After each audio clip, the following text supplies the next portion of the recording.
మరి సత్యం వద ధర్మం చెర, నిజం మాట్లాడండి, ధర్మబద్ధంగా జీవించండి అనేది ఆయన ప్రధాన బోధన.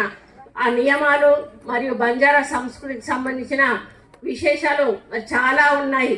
అహింస, ఏ ప్రాణిని హింసించకూడదు, జంతు బలులు ఇవ్వకూడదు, నిజాయితీ, ఎప్పుడూ సత్యాన్నే పలకాలి, అబద్ధం చెప్పకూడదు, వ్యసన నిర్మూలన, మద్యం గంజాయి వంటి మత్తు పదార్థాలకు దూరంగా ఉండాలి, పరుల సొమ్ముకు ఆశపడకూడదు, దొంగతనం చేయకూడదు, పరస్త్రీని తల్లిగా చెల్లిగా భావించాలి, ఆడపిల్లలను చదివించాలి, ప్రకృతిని, అడవులను, నీటి వనరులను కాపాడుకోవాలి, పర్యావరణమే మన దేవుడు అని చెప్పినటువంటి వాడు, కష్టపడి సంపాదించిన దానితోటే తృప్తిగా జీవించాలి, ఆపదలో ఉన్న వారికి, పేదవాళ్లకు సహాయం చేయాలి. మరి ఇటువంటి ఎన్నో సూక్తులు కూడా మరి మన సేవలు గారు చెప్పినది ఈ సందర్భంగా నేను గుర్తు చేస్తా ఉన్నాను. ఇక వేషధారణ విషయానికి వచ్చినప్పుడు బంజారా మహిళల దుస్తులు కాంచీపేటియా చాలా ప్రత్యేకంగా ఉంటాయి.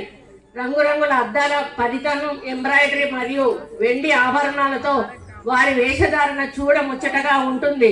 పురుషులు ధోతి, లాల్చి మరియు తలపాగా ధరిస్తారు. మరి వీరికి అత్యంతమైన ముప్పైన పండుగ హోలీ.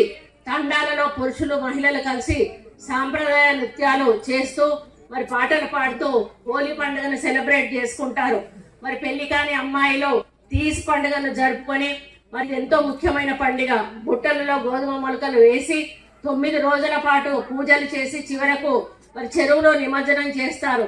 అంటే దీనికి వాళ్ళ యొక్క నమ్మకం ఏంటంటే మంచి భర్త దొరుకుతాడు అని చెప్పేసి వాళ్ళ యొక్క నమ్మకం.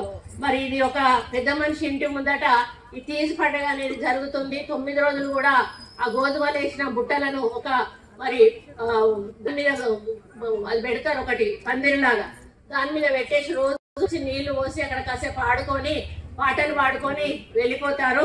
మరి 9వ రోజు ఆ రోజు ఒకరు ఉపవాసం ఉంటారు. ఆ 9 రోజుల్లో ఆడవాళ్ళు ఎవరైతే పెళ్లి కాని వాళ్ళు ఉంటారు. 9వ రోజు ఇవన్నీ కూడా ఒక బండ్ల మీద తరలించి మరి చెరువులో నిమజ్జనం చేసి మంచిగా మరి పండగ చేసుకొని భోజనాలు అవి అందరూ కూడా వండుకొని తినడం జరుగుతుంది. మరి ఇది తీజ్ పండుగ అనేది వీళ్ళకి చాలా ముఖ్యమైనటువంటి పండుగ. మరి గోర్బోలి, లంబాడి లాంగ్వేజ్ లో గోర్బోలి అంటారు బంజారాలో. మరి దీని లిపి అంటే మీ భాషను గోర్బోలి అంటారు, కానీ దీనికి ఇంతవరకు కూడా లిపి లేదు. అంటే రాయడం తెలియదు, బంజారా భాష రాయడం దానికి లిపి లేదు, కానీ మాట్లాడతారు. ఇందులో పాటలు కూడా వీళ్ళు రాసుకొని పాడుతున్నారు ఈ మధ్య కాలంలో, కానీ దానికి ఇంతవరకు లిపి కనుక్కోబడలేదు. మరి ఇందులో గొప్ప జానపద సాహిత్య పాటలు కూడా ఇప్పుడు మనం వింటా ఉన్నాము.